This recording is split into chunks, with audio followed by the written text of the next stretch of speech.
4/3/1969 अव्यक्त बाप दादा की मुरली है। होली के शुभ अवसर पर आज आपकी खास होली है क्या? होली कैसे मनाई जाती है?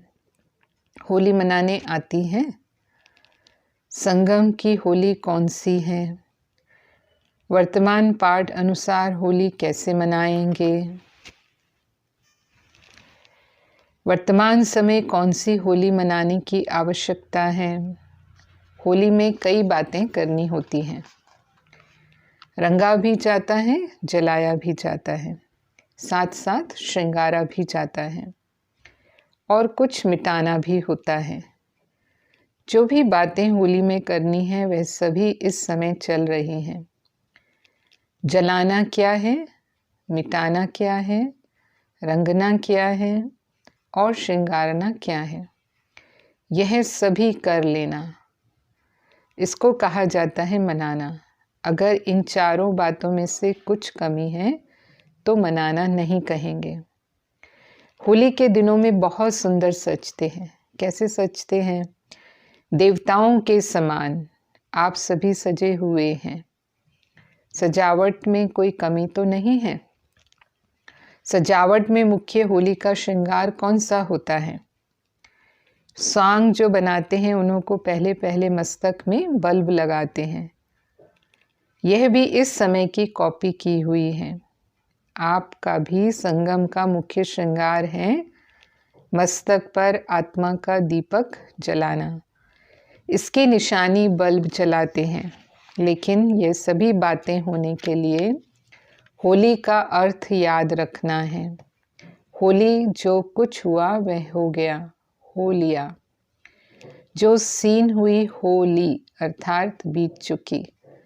वर्तमान समय जो पॉइंट ध्यान में रखनी है वह है यह होली की अर्थात ड्रामा के ढाल की।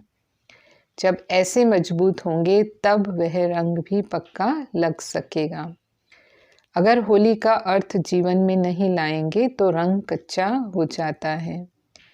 पक्का रंग रंगने के लिए हर वक्त सोचो, होली जो बीता हो ही गया। ऐसे होली मना रहे हो व कभी कभी ड्रामा की सीन देखकर कुछ मंथन चलता है। ज्ञान का मंथन दूसरी बात है, लेकिन ड्रामा की सीन पर मंथन करना, क्यों, क्या, कैसे, ये किस चीज़ का मंथन है? दही को जब मंथन किया जाता है तब मक्खन निकलता है। अगर पानी को मंथन करेंगे तो क्या निकलेगा? कुछ भी नहीं। रिजल्ट में यही होगा, एक तो थकावट, दूसरा टाइम वेस्ट। इसलिए वह हुआ पानी का मंथन। ऐसा मंथन करने की बजाय ज्ञान का मंथन करना है। साकार रूप में लास्ट दिनों में सर्विस की मुख्य युक्ति कौन सी सुनाई थी? घेराव डालना, डबल घेराव डालना है। एक तो वाणी द्वारा सर्विस का, दूसरा अव्यक्त आकर्षण का। यह घेराव डालना है जो ना खुद उससे निकल सके ना दूसरे निकल सके। घेराव डालने का ढंग अभी तक प्रैक्टिकल में दिखाया नहीं है। म्यूज़ियम बनाना तो सहज है। म्यूज़ियम बनाना यह कोई घेराव डालना नहीं है, लेकिन अपने अव्यक्त आकर्षण से उनको घायल करना, यह है घेराव डालना। वह अभी चल रहा है। अभी सर्विस का समय भी ज़्यादा नहीं मिलेगा। समस्याएं ऐसी खड़ी हो जाएंगी जो आपके सर्विस में भी बाधा पड़ने की संभावना होगी।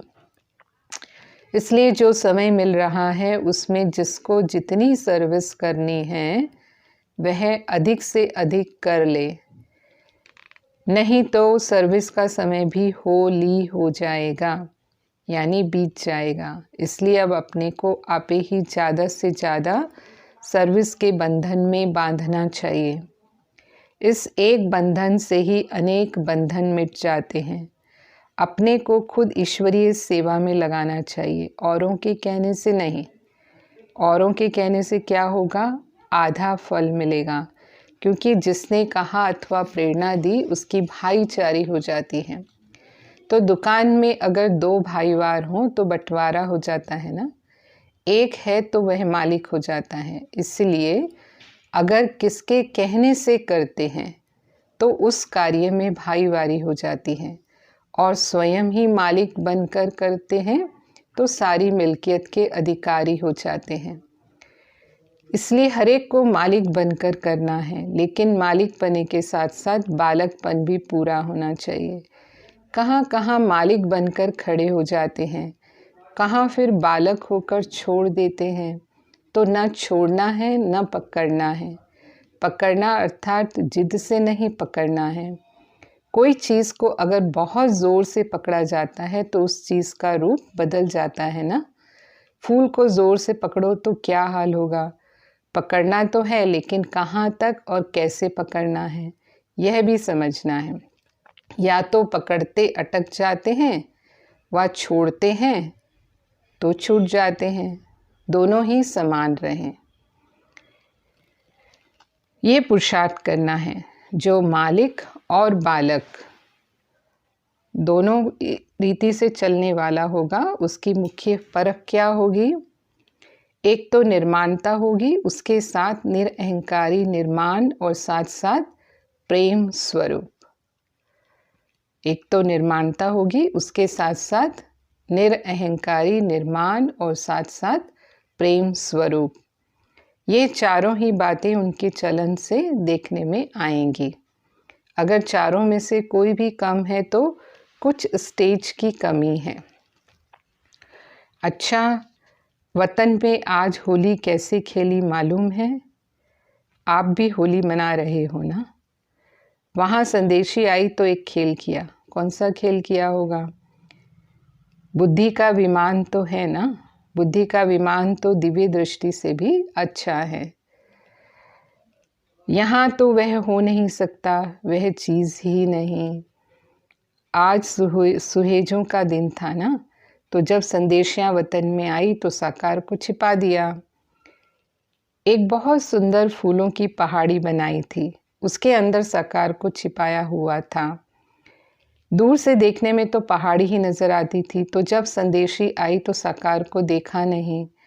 बहुत ढूंढा, देखने में ही नहीं आया। फिर अचानक ही जैसे छिपने का खेल करते हैं ना, ऐसा खेल देखा।